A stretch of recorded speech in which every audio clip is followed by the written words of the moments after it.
अपने आंदोलन कर रहे हैं और सचिवालय कूच कर रहे हैं, तो काफ़ी संख्या में उनकी भीड़ है और वो सचिवालय कूच कर रहे हैं। तो मैं भी अब उधर से आ रहा था, तो कहीं ना कहीं सरकार के ऊपर दबाव है और सरकार यदि इस दबाव से उभरना चाहती है तो सरकार को ये जो आपने चुनाव के दौरान जो आपने वादे किए थे उन वादों को पूरा करना होगा। नहीं तो आप सचिवालय घेराव की बात कर रहे हैं, हम तो तैयार हैं, हम सचिवालय घेरने के लिए तैयार हैं, मुख्यमंत्री आवास घेरने के लिए तैयार हैं, हम विधानसभा घेरने के लिए तैयार हैं। पर अगर सरकार टाइम से जाग जाती है, टाइम से ये काम कर देती है तो कहीं ना कहीं सरकार को भी फायदा होगा।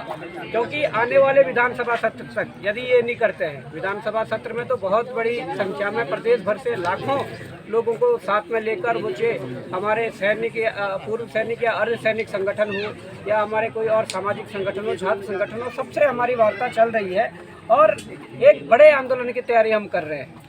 सरकार को चाहिए कि वो हफ्ता भर में इस पोस्ट को ऐड कर दें और कम से कम इन छात्रों को जो छात्र यहाँ पर इंटरव्यू के लिए जिन्हें कॉल आया है वो उनको कम से कम इतना मौका दे, इतना अवसर दे कि वो घर पे बैठकर अपनी पढ़ाई कर सकें। तो आपके माध्यम से जिस प्रकार से मैं सुबह बात कर रहा था कई बीजेपी के नेताओं से, तो उन्होंने कहा कि जिस प्रकार से बॉबी भाई भी वहाँ आ गया है और इन लोगों की जो है चल रही है बात, सरकार गिर सकती है, तो इसके लिए कुछ ना कुछ हम करेंगे इन लोगों के लिए। हम चाहते हैं, हम युवाओं के भविष्य के साथ खिलवाड़ नहीं करना चाहते हैं, उनके साथ काम करवाना चाहते हैं और सतपाल महाराज जी तक भी ये बात पहुंच गई है। तो क्या लगता है अब धरना स्थल पे मंत्री सरकार उठाएगी और आप लोगों को अब जो है आपके जरिए इनको इंसाफ मिलेगा?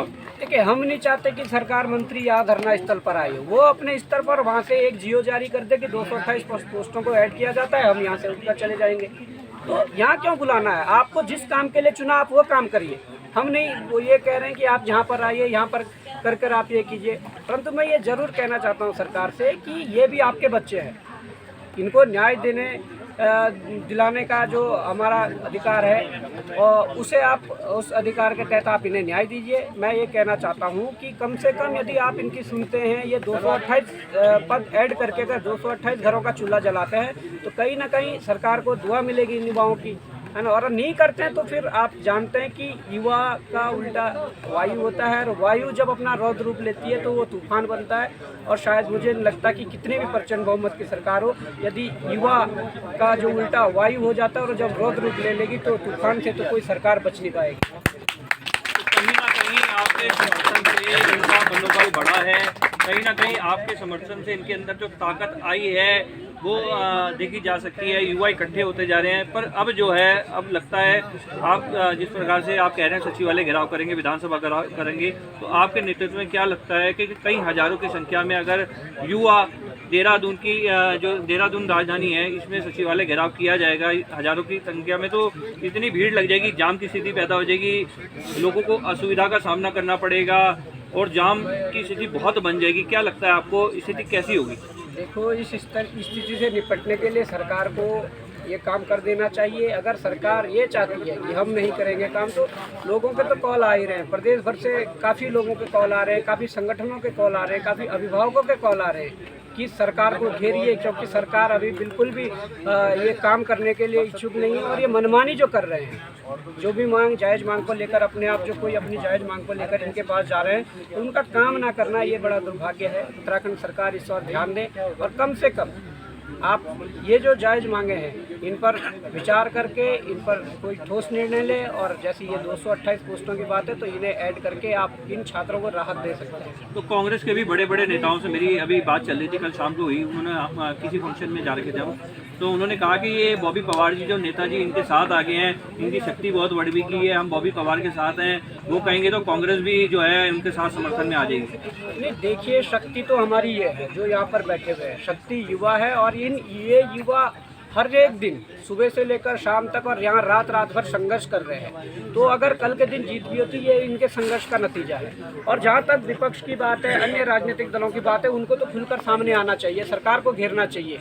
अगर आप विपक्ष में होने के बाद जब विपक्षी भूमिका नहीं निभाओगे तो कौन आपके साथ खड़ा रहेगा? आपको आना चाहिए, खुलकर आना चाहिए। कई कांग्रेसी नेता खुलकर भी आए हैं और समर्थन भी कर रहे हैं। उसके बाद हमारे अन्य राजनीतिक दल यूकेडी हो, चाहे अपने आम आदमी पार्टी हो, इन सबको खुलकर आना चाहिए, क्योंकि छात्र हित का मामला है, युवा हित का मामला है। आप अगर इनके साथ खड़े रहोगे तो कल के दिन आपको वो उस नज़रिए से देख पाएंगे कि एक विश्वास के नज़रिए से आपकी तरफ देख पाएंगे। तो जब वहाँ पर गांधी पार्क के सामने आप जिस प्रकार से बैठे हुए थे, सभी लोग बैठे हुए थे, आप लोगों को उठाया गया, आपकी शक्ति बढ़ती जा रही थी, तो क्या सरकार ने ये जो आपको एकदम राजधानी के आउटर में बिल्कुल डाल दिया है, तो कहीं ना कहीं शक्ति इसमें कम होगी या फिर आप लोग कोई और तरीका अपना सकते हैं? देखिए, मैं आपको बता दूं, आंदोलन की क्या स्ट्रेटजी होती है, हमने ये गांधी जी से सीखा है। कभी कोई आंदोलन चलता है तो एक स्थिति के बाद, एक स्टेज के बाद कहीं ना कहीं कभी एक कदम, दो कदम अगर यदि आगे बढ़ाए तो एक कदम पीछे भी लेना पड़ता है। और वही कि जब शेर जब झपटे मारने के लिए तैयार होता है ना, जब वो छलांग मारने के लिए, तो वास्तव में दो कदम पहले पीछे जाता है। तो आप देख सकते हैं कल से हमारा पूरे प्रोग्राम जो भी होंगे वो अपने देहरादून मुख्य मार्केट में होंगे।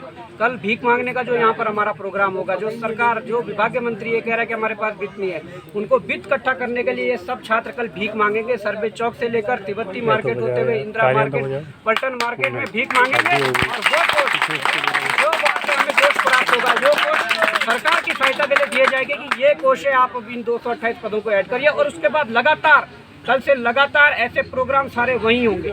ये भले हमारा स्थायी अड्डा बन गया है, परंतु सारे प्रोग्राम वहीं नीचे होंगे। जो भी दिन में हमारी जो गतिविधियां होगी वो सारी मुख्य बाजारों में और सचिवालय के आसपास और नेताओं के घर के आसपास सारी जो गतिविधियां होनी है वो कर रहेगी। तो अब जिस प्रकार से बॉबी पवार जी ने राजनीति में जो है भूचाल लाने की कोशिश कर दी है, पूरी रणनीति छात्रों के साथ तैयार कर दी है कि इस तरह से रणनीति बनाई जाएगी, सरकार को घेरा जाएगा, फंड इकट्ठा किया जाएगा, सरकार को दिया जाएगा। और जिस प्रकार से इनका जो नेतृत्व है, लगता है कहीं ना कहीं सरकार को भारी पड़ने वाला है, सरकार को घेरने की पूरी तैयारी है और आने वाले समय में सरकार गिरती जाएगी और कहीं ना कहीं जो है इनका काम कर देना चाहिए। 228 पर जो एरीगेशन के